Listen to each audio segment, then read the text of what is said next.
Imagine lying on an operating table, nervously awaiting painful surgery, and a hypnotist is called in instead of an anesthesiologist. Believe it or not, some patients are making that choice, choosing hypnotism to deal with pain instead of drugs. You'll see it happen in a moment right before your eyes. And even if you're a natural-born skeptic like John Stossel, seeing is believing. America's and the world's most captivating hypnotist, Jerry Valley, everybody, give it up. Jerry Valley is one of several nightclub performers who use hypnosis in stage shows. We arranged for this performance. Here's what we need on stage. People who want to give this a try, be honest about it, with great imaginations. Come on. He asks for volunteers from the audience, then tries to hypnotize them. Drift and dream and float into a deep, deep hypnotic sleep. There's no dangling watch, just a series of words and gestures. Let your body sag as if you were a rag doll. I wanted it to work for me, and I thought I might have been falling under his spell, but then something jarred me awake. So I and some others went back to our seats. As for the rest, well, while it looked like they were asleep, they were in fact in enough of a hypnotic trance that Valley soon had them getting angry at imaginary people. I bought you a present. Hold out your right hand quickly. Nuzzling imaginary birds. Becoming strippers. He told soft-spoken Jermaine Vines that he was really an exotic dancer named Satin Doll. And Vines put on a pretty convincing show.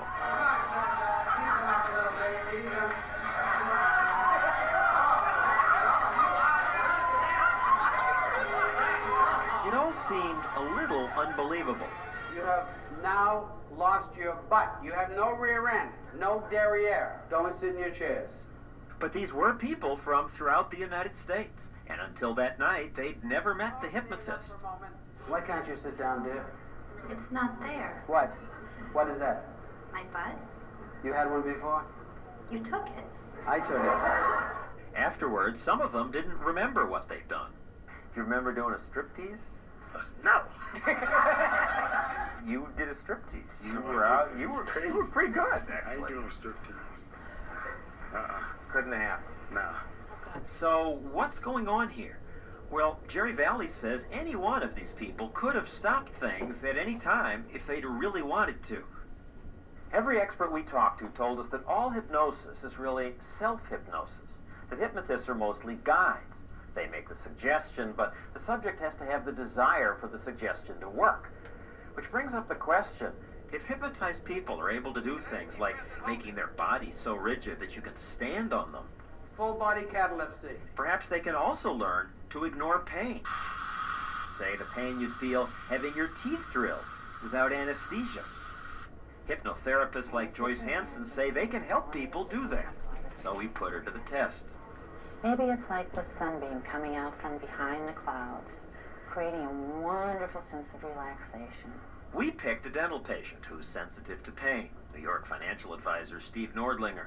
Steve had a deep cavity that needed lots of drilling, and usually for Steve, lots of Novocaine. But the hypnosis worked. Spectacular. Done. Well done. how does it work? I mean, what does the mind do? What the mind is basically doing is altering its sense of awareness.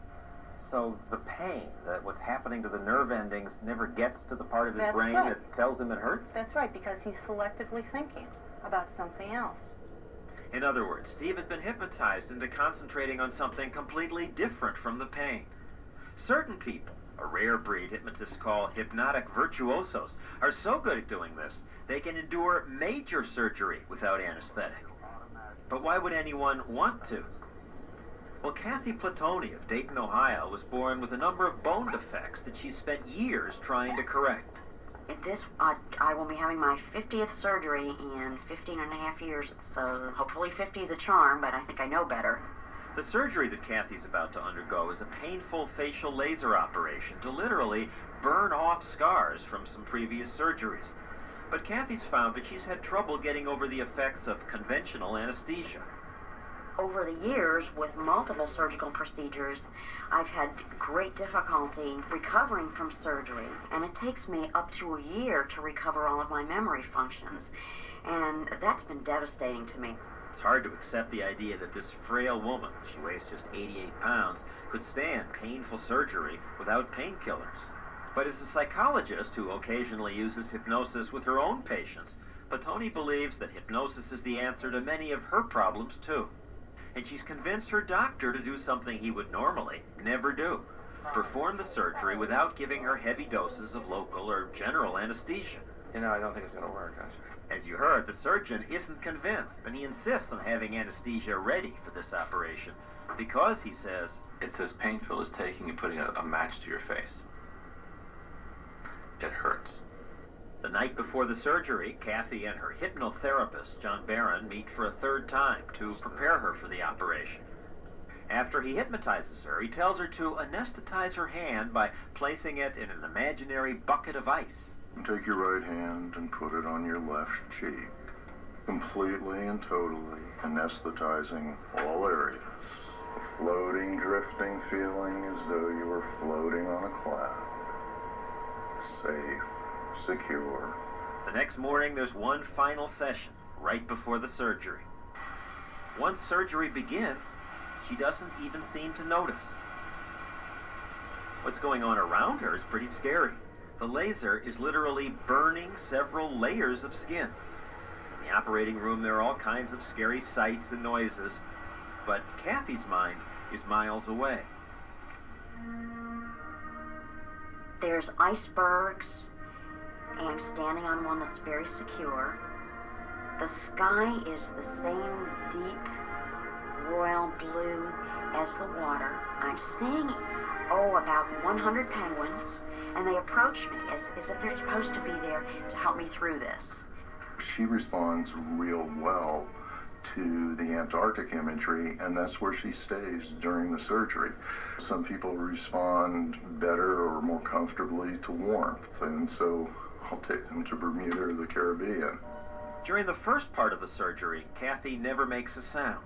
It makes it look like too easy. But during the second stage, the doctor burns skin that has been burned before. The pain's so severe, it penetrates Kathy's trance. But rather than have the doctor give her anesthetic, the hypnotherapist simply leads her back to Antarctica.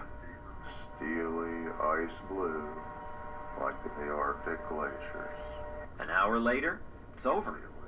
This was truly amazing. You cannot do this with anesthesia. I checked your oxygen level. I thought you were dead. So if hypnosis can make us not feel pain, you'd think it would be able to do all kinds of things, like help us lose weight or fight addictions like smoking. But remember, hypnotists can't get you to do anything you don't truly want to do. At his stage show, Jerry Valley was able to get rational people to behave like fools. But to get smokers to quit smoking? I release you from the habit of smoking. These people told Valley they wanted to quit, but did they really? Well, the key here now is not so much what I did, John. It's what is in their subconscious mind for desire. If you really, sincerely wish to be a non-smoker, then that suggestion will stay with you. It didn't for her, or for him. Both are smoking again. So there are limits to the power of hypnosis. But there are also benefits we're just beginning to learn about. In a few months, Kathy Platoni will have her 51st surgery, and she'll do it without anesthetic. More power to her for me, anesthesia. I'll say, I want to be out cold.